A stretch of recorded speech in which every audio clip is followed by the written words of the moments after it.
Hello बच्चों, जैसा कि आपने टाइटल में देख ही लिया है कि आज हम क्या करने वाले हैं। तो बिना किसी रुकावट के हम अपनी वीडियो स्टार्ट करते हैं। आज हम देखेंगे एक्सरसाइज 3.4, जिसमें सबसे पहला क्वेश्चन है ट्रू एंड फॉल्स। ठीक है, तो हाँ, जो भी ट्रू होगा उसकी तो देखो स्टेटमेंट तो सही होगी, लेकिन जो फॉल्स होगा उसकी स्टेटमेंट हम सही करके लिखेंगे।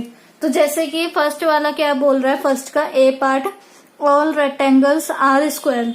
जितने भी रेक्टेंगल्स होते हैं वो स्क्वायर हो सकते हैं? नहीं ना। क्यों नहीं हो सकते? क्योंकि हमने ही पढ़ा था कि सारे स्क्वायर्स रेक्टेंगल हो सकते हैं, क्योंकि रेक्टेंगल में क्या होता है, अपोजिट साइड्स आर इक्वल, लेकिन स्क्वायर में चारों की चारों साइड इक्वल होती हैं। तो हम यहाँ पे क्या लिखेंगे, फर्स्ट के ए वाले में फॉल्स, और रीजन भी दे देते हैं, because all square are rectangle but all rectangles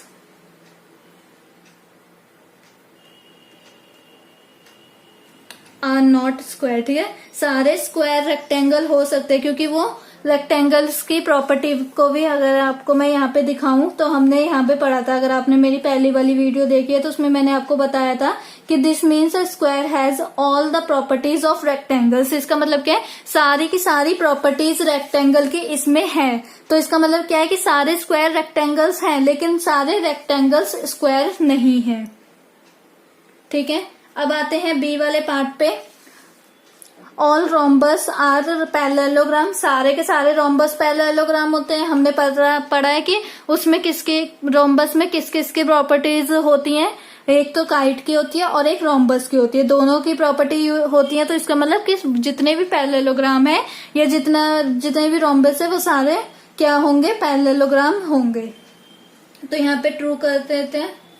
अब आते हैं सी वाले पे। All squares are rhombus and also rectangle. ठीक है, तो जैसा कि हमने देखा कि सारे स्क्वायर क्या हो सकते हैं, रोम्बस हो सकते हैं एंड रेक्टेंगल्स भी हो सकते हैं। तो यहाँ पे क्या आ जाएगा, ट्रू। देन डी वाले पार्ट में हमने देखो यही करा था ना, ऑल स्क्वायर्स आर रेक्टेंगल। ऊपर क्या था, रेक्टेंगल, सारे रेक्टेंगल स्क्वायर हो सकते हैं, लेकिन नहीं, वो फॉल्स था। सारे के सारे स्क्वायर्स रोम्बस भी हो सकते हैं और रेक्टेंगल भी हो सकते हैं। यहाँ पे देखो हमने पढ़ा भी है कि विद एडिशनल, यहाँ पे इसकी लेंथ जो है ना, वो मतलब कि ये जो होता है डायगोनल वाला कि परपेंडिकुलर बाइसेक्ट कर रहे हैं, वो रोम्बस में भी होता है कि परपेंडिकुलर उनके डायगोनल्स बाइसेक्ट करते हैं, इसलिए ये mixture of rectangle and rhombus है। अब आते हैं डी वाले पार्ट पे। All squares are not parallelogram. सारे स्क्वायर पैरेललोग्राम होते हैं? नहीं होते हैं। इसमें यह कहा है कि सारे स्क्वायर्स पैरेललोग्राम नहीं होते हैं। तो ये कंडीशंस हमारी फॉल्स है। क्यों फॉल्स है? क्योंकि सारे स्क्वायर पैरेललोग्राम होते हैं। हमने देखा था सम मोर एप्लीकेशंस ऑफ पैरेललोग्राम। तो पैरेललोग्राम का ये एक एप्लीकेशन, ये एक पार्ट ही तो है। तो हम यहाँ पे क्या कहेंगे, because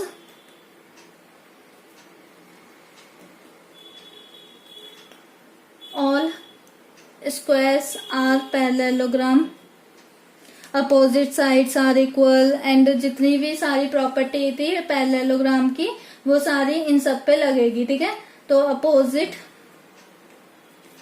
sides are parallel and opposite angles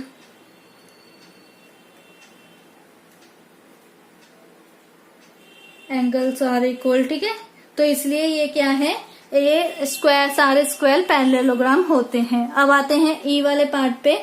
all kites are rhombus. सारी काइट्स रोम्बस होती है? नहीं ना, उनकी लेंथ में डिफरेंस आ जाता है। जैसे कि मैं आपको यहाँ पे दिखा सकती हूँ कि ये जो है ये काइट शेप है, जिसका ऊपर वाला हिस्सा ज्यादा बड़ा, नीचे वाला छोटा है।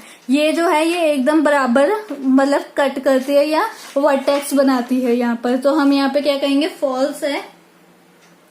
क्यों? बिकॉज एक एग्जाम्पल दे देते हैं, क्योंकि इसे हम ऐसे एक्सप्रेस कर नहीं सकते हैं। तो a length of the sides of a kite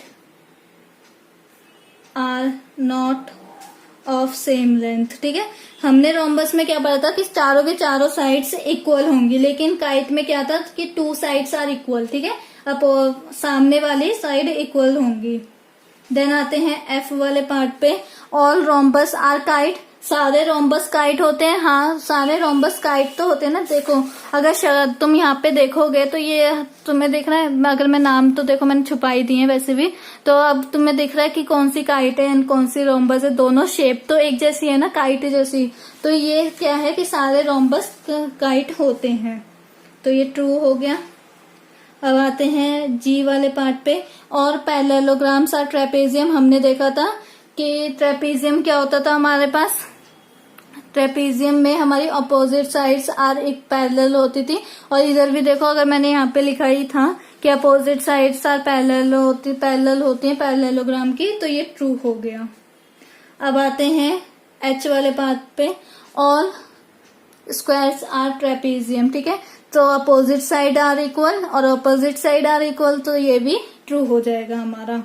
then आते हैं सेकंड क्वेश्चन पे, identify all the quadrilaterals that have, ठीक है, 4 साइडेड ऑफ इक्वल लेंथ और 4 राइट एंगल्स। हमें बताने के ये कौन कौन से हो सकते हैं, ठीक है, नाम बताने, जैसे कि स्क्वायर, रोम्बस, जो भी हो, काइट वगैरह कुछ भी हो, वो हमें नाम बताने हैं।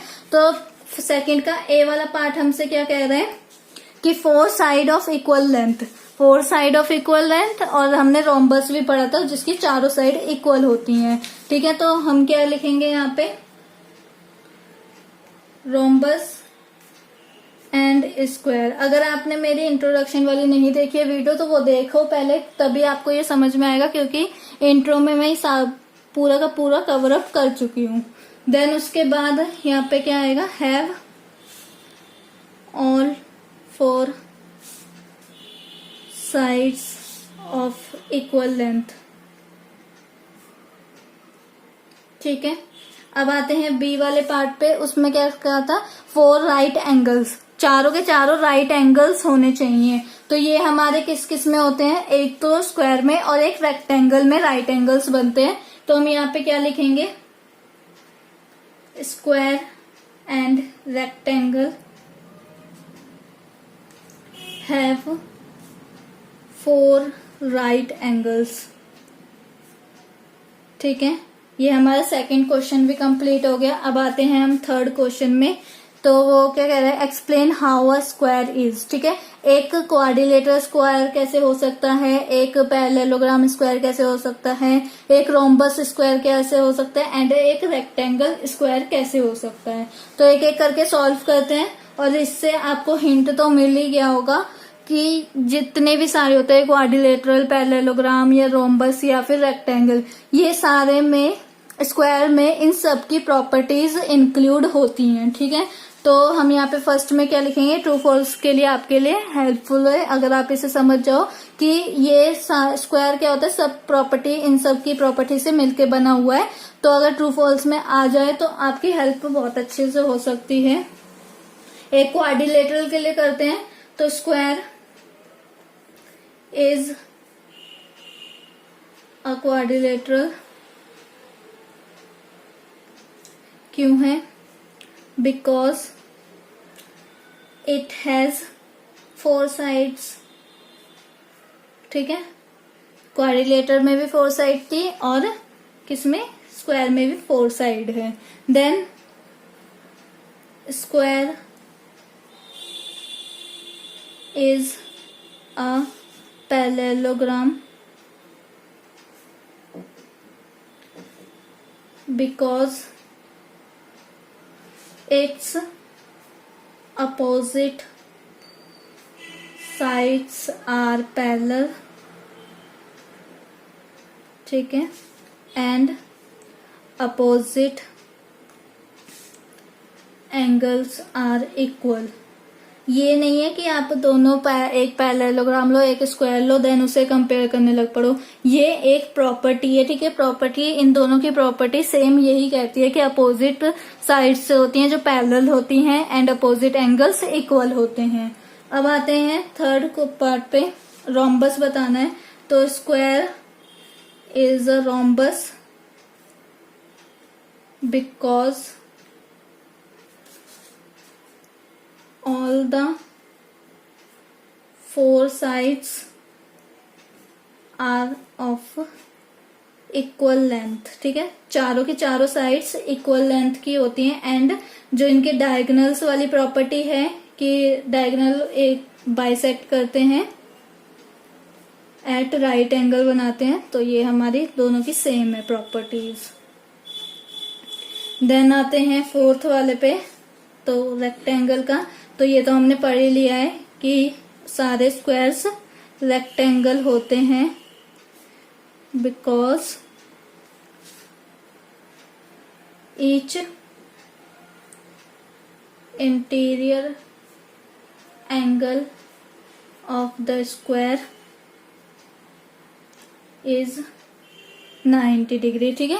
तो रेक्टेंगल का भी यहाँ पे 90 डिग्री बनाता है और स्क्वायर में भी यहाँ पे 90 डिग्री ही बनाता है। अगर कुछ नहीं कहा है तो इसका मतलब कि रेक्टेंगल एंड स्क्वायर 90 डिग्री के बन रहे हैं, ठीक है। अब आते हैं फोर्थ वाले पे, तो क्या कह रहे हैं, name the quadrilateral whose diagonals bisect each other, जैसे कि स्क्वायर, रोम्बस हो गए, रेक्टेंगल हो गए, पैरेललोग्राम हो गए, इनके ऐसे नाम्स बताने हैं हमने।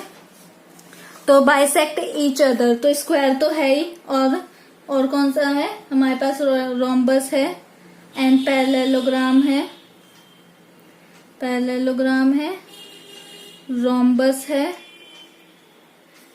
स्क्वायर है एंड रेक्टेंगल है, ठीक है। ये चार हैं जिनकी प्रॉपर्टी ये कहती है कि जो डायगोनल्स होंगे वो बाइसेक्ट करेंगे ईच अदर, ठीक है।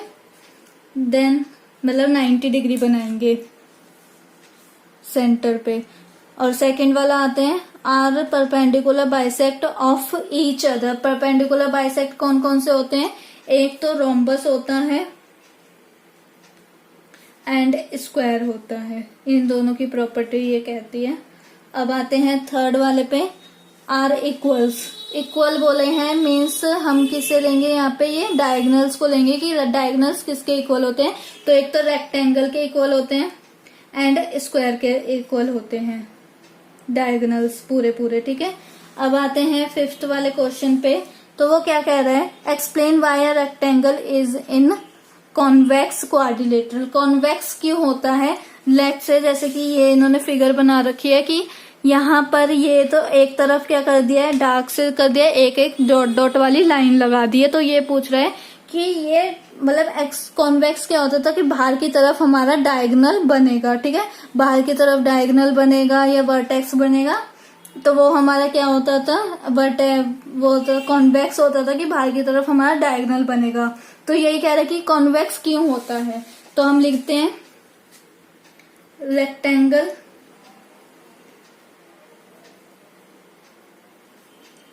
is a convex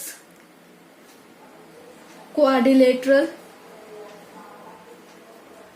because जो इनके दोनों डायगोनल्स होते हैं ना,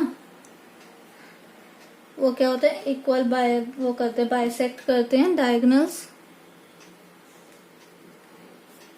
लाई इनसाइड द रेक्टेंगल, ठीक है, रेक्टेंगल के अंदर बाइसेक्ट करते हैं या रेक्टेंगल के अंदर होते हैं वो उसके डायगोनल्स, ठीक है, इसलिए इन्हें कॉन्वेक्स कहा जाता है। अब आते हैं सिक्स्थ क्वेश्चन पे, और ये हमारा लास्ट क्वेश्चन है। क्या कह रहा है ये, ABC is a right angle triangle, तो ये हमारा क्या है, बी पे ABC बोला है ना, तो मीन्स बी पे 90 डिग्री बना रहा है हमारा राइट एंगल ट्रायंगल का मतलब यही होता है कि ये जो ABC है मेरा, इस पे ये 90 डिग्री बना रहा है। O is a mid point, ठीक है, मिड पॉइंट है of the side opposite to the right angle triangle, ठीक है, अपोजिट है।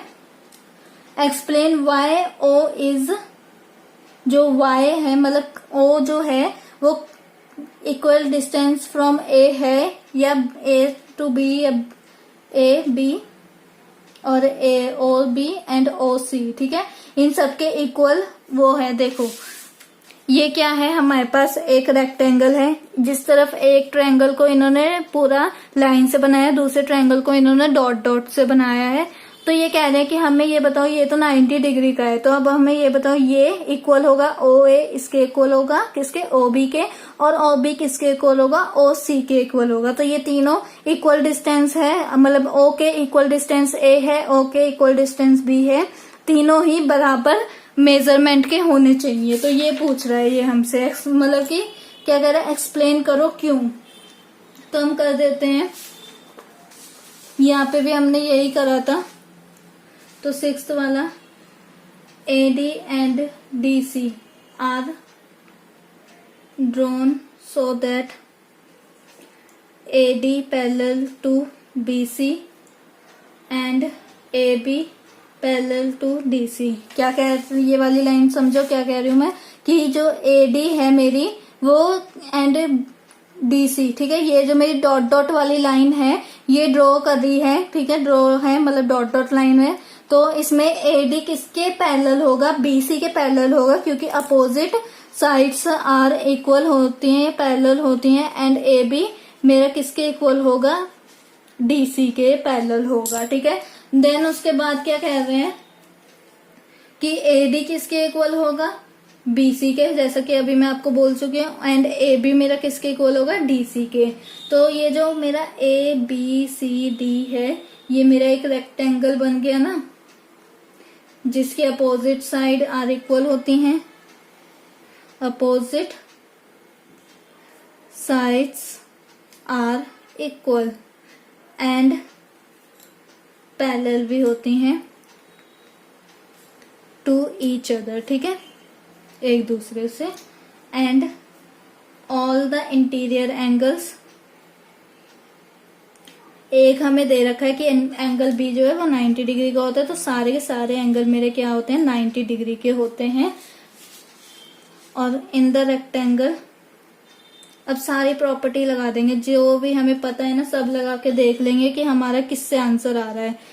जो डायगोनल्स होते हैं आर ऑफ इक्वल लेंथ के होते हैं and also bisect each other, ठीक है। उसके बाद हम क्या कह सकते हैं इसको, इस वाली को लिखने के बाद ये जो मेरी प्रॉपर्टी थी ये वाली, the diagonals of a rectangle are of equal length, जिसे हमने प्रूफ भी करा था, उसकी ये प्रॉपर्टी हम यहाँ पे लिखेंगे और क्या लिख देंगे, हैंस इस प्रॉपर्टी की हेल्प से AO या OA या OC या फिर OB या फिर OD सारे ही इक्वल होंगे एक दूसरे के, ठीक है। जब पूरे पूरे इक्वल होंगे, ठीक है, हमने यहाँ पे क्या प्रूफ करा था कि ये जो पूरी पूरी लाइन्स है ये इक्वल होंगी, तो हाफ हाफ भी लाइन्स इक्वल होंगी क्योंकि O हमारा सेंटर पे है, ठीक है। आई होप आपको ये वाली बात समझ में आई होगी। अगर ये क्वेश्चन आपको समझ में नहीं आया है तो दोबारा प्ले करो, रिप्ले करो, तो आपको और भी अच्छे से समझ में आ जाएगी। अगर जिन बच्चों ने नहीं देखी है मेरी इंट्रो वाली तो वो पहले इंट्रो वाली देखो, क्योंकि उन्हें तो बिल्कुल भी नहीं समझ में आने वाली कि मैं क्या बोलना चाहती हूँ, ठीक है। तो इसके इंट्रो में मैंने आपको पूरी की पूरी प्रॉपर्टीज बता रखी है कैसे क्या है, ठीक है। तो अगर आपको मेरी वो वीडियो देखनी है तो नीचे डिस्क्रिप्शन में मैंने लिंक दे रखा है पूरी उसका प्लेलिस्ट का, आप उसमें चेक कर सकते हैं। तो देन मिलते हैं हम अपनी नेक्स्ट वीडियो में नए चैप्टर के साथ। अगर आपको मेरी वीडियो अच्छी लगी और आप चाहते हो कि ऐसी वीडियोस और आती रहें तो इसे लाइक कीजिए, शेयर कीजिए एंड सब्सक्राइब करिए। Thank you.